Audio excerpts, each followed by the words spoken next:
محبوب غم گسار کی محنتوں کا یہ خوب ہم نے صلہ دیا، محبوب غم گسار کی محنتوں کا یہ خوب ہم نے صلہ دیا، جو ہمارے غم میں سدا رہے ہم نے انہیں دل سے بھلا دیا۔ تیرے حسن خلق کی ایک رمق میری زندگی میں نہ آ سکی، تیرے حسن خلق کی ایک رمق میری زندگی میں نہ آ سکی، اور ہم اسی میں خوش رہے کہ شہر کے در و بام کو سجا دیا، ہم اسی میں خوش رہے۔ ہم تیرے سور و بدر کے باب کے ورق الٹ کے گزر گئے، حضور بدر تشریف لے گئے، سور بس گئے جی، میں نے زیارت کی، اور یہ نہیں پا کہ حضور یہاں کیوں آئے، یہاں پھر غار میں کیوں رہے، پھر حضور نے مکہ کیوں چھوڑا، پھر حضور ہجرت کر کے مدینہ منورہ کیوں تشریف لے گئے، یہ نہیں، بس وہ میں نے غار پر گیا تھا، بس نے دیکھی تھی تو میں نے وہاں۔ ہم تیرے سور و بدر کے باب کے ورق الٹ کے گزر گئے، اور تیری روایتوں کی حکایتوں نے ہمیں مزہ دیا۔ مولانا صاحب تقریر کر دیتی، قوم نے نعرہ لا دیتا، اس کے بعد صبح پھر وہی روٹین، وہی معاملات، وہی حضور کے دین کے خلاف، وہی سودی نظام، وہی کفر کی غلامی، وہی کفر کے احکام، وہی ڈاکٹر عافیہ صدیقی اندر، وہی مسجدوں کے سپیکر اتر گئے، نصاب قرآن و حدیث کا نکال دیا گیا، ختم نبوت کا مضمون نکال دیا گیا، امہات المومنین کی سیرت رسول اللہ کے فرامین، خلفائے راشدین کے معاملات کو نصاب سے ختم کر دیا گیا۔ ہم اسی پر خوش ہیں، ہم تیرے سور و باب کے ورق الٹ کے گزر گئے، کیوں دی تیری روایتوں کی حکایتوں نے مزہ دیا۔ روایت مولانا نے بیان کر دی، بس تقریر ہو گئی، نعت خان نے نعت پڑھ دی، اور نعت جو ہے اس کے بعد پھر وہ گھر چلا گیا، پیسے سمیٹے، پھر جہاز پر بیٹھا کسی اور ملک چلا گیا، مولانا گاڑی پر بیٹھے کسی دوسرے شہر تقریر کرنے کے لیے۔ ہونا کیا ہے، کرنا کیا ہے، 72 سال تو ہو گئے، کرنا کیا ہے۔ ہمیں تیری روایتوں کی حکایتوں نے مزہ دیا، اور ہم تیری جالیوں کی مدحتوں میں مگن رہے۔ نعت خان نعت پڑھ رہا ہو، مولوی تقریر کر رہا ہو، پیر اپنی پیری چمکا رہا ہو، اور کہے کہ میں اتنا قریب چلا گیا، میں اتنا جالیوں کے قریب چلا گیا، پھر قوم ایسے ہوتی ہے، اچھا، پھر آگے بڑھتے بڑھتے پھر وہ کہتا ہے میں نے پھر چوری ہاتھ لگا دیا، اچھا آپ نے پھر چوری ہاتھ لگا دیا مبارک جالیوں کو، پھر میں نے رومال لگا لیا، پھر آ کر یہ حکایتیں، یہ جناب باتیں آ کر یہاں لوگوں کو بتاتے ہیں۔ یہ نہیں بتاتے کہ جب میں رسول اللہ کے سامنے گیا تھا تو مجھے شرمندگی کتنی ہوئی تھی، کہ رسول اللہ تو اس دین کے لیے کتنے کتنے سفر کیے۔ ام المومنین سیدہ طیبہ طاہرہ حضرت عائشہ صدیقہ فرماتی ہیں رسول اللہ کا جو میرے گھر بستر تھا وہ تو تلائی کے اندر، گدے کے اندر کھجور کی چھال تھی، اور حضرت ام المومنین حضرت حفصہ فاروق اعظم کی صاحبزادی حضور کے نکاح میں ہیں، وہ کہتی ہیں کہ ہمارے گھر ایک ٹاٹ تھا، جب رات کو رسول اللہ نے سونا ہوتا تو میں اس کو دورہ کر دیتی تھی، ٹاٹ ہوا، اور کہتے ہیں ایک دن میں نے اس کے 4 تہ لگا دی، تو صبح مجھے رسول اللہ نے فرمایا کہ آج آپ نے ٹاٹ کو 4 حصے کیے، آج مجھے سکون سے نیند آ گئی، ایسے آئندہ نہ کرنا۔ ہم تیرے سور و بدر کے باب کے ورق الٹ کے گزر گئے۔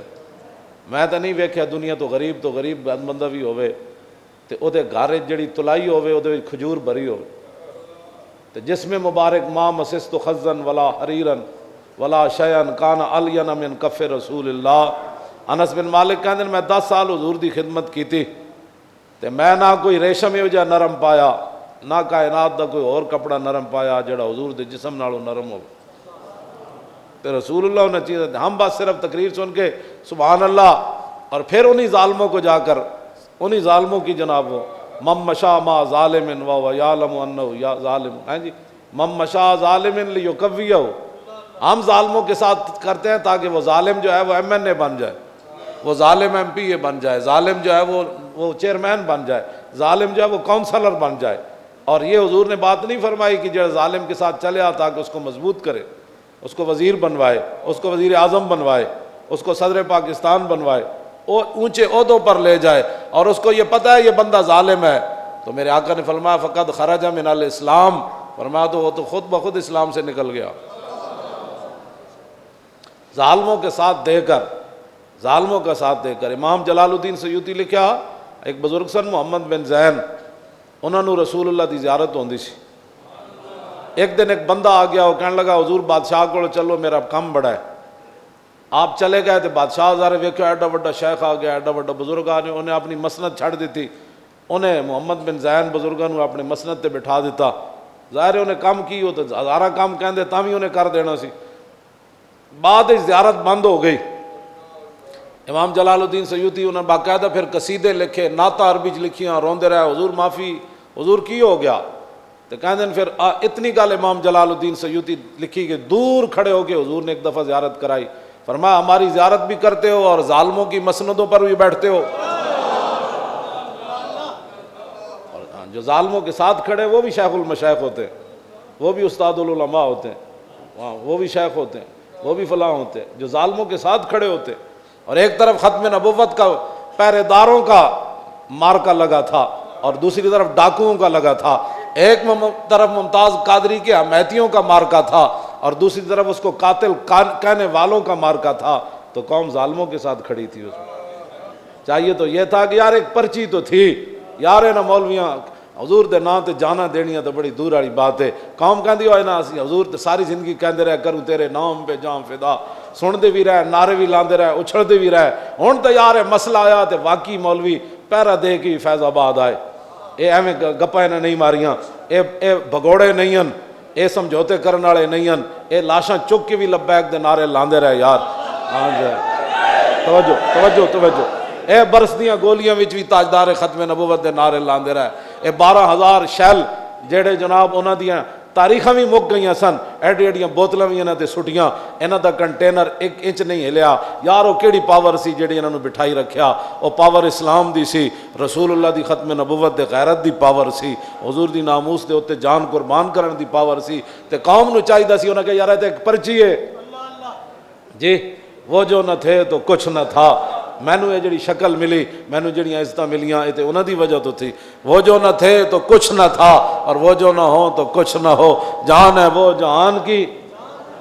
جڑیاں میں آیتاں پڑھیاں انہوں دا بھی ترجمہ اعلیٰ حضرت بریلوی یہ کیتا، ہوتے کہاں خلیل و بنا اور کعبہ و منا اور لولاک والے صاحبی سب تیرے گھر کی ہے. اور مولا علی نے واری تیری نیند پر نماز، اور وہ بھی اثر جو سب سے اعلیٰ، بلکہ صدیق غار میں جان ان پہ دے چکے. اور حفظ جان تو جان فروز غرر کی ہے. ہاں تو نے انہیں جان دی، انہیں پھیر دی نماز، پر وہ تو کر چکے تھے جو کرنی بشر کی ہے. اور ثابت ہوا کہ جملہ فرائض اصل الاصول بندگی استاجور کی ہے. ہم تیرے مزار کی جالیوں کی مدحتوں میں مگن رہے اور تیرے دشمنوں نے تیرے چمن میں خزاں کا جال بچھا دی. حرمین بھی بند کرا دیتے، آج عمرے بھی بند ہو گئے، مسجدیاں صفحہ بھی ٹوٹ گئیاں، قرآن بھی نہ پڑھے گئے، مدرسے بھی بند ہو گئے. ہاں تیرے دشمنوں نے تیرے چمن میں خزاں کا جال بچھا دی.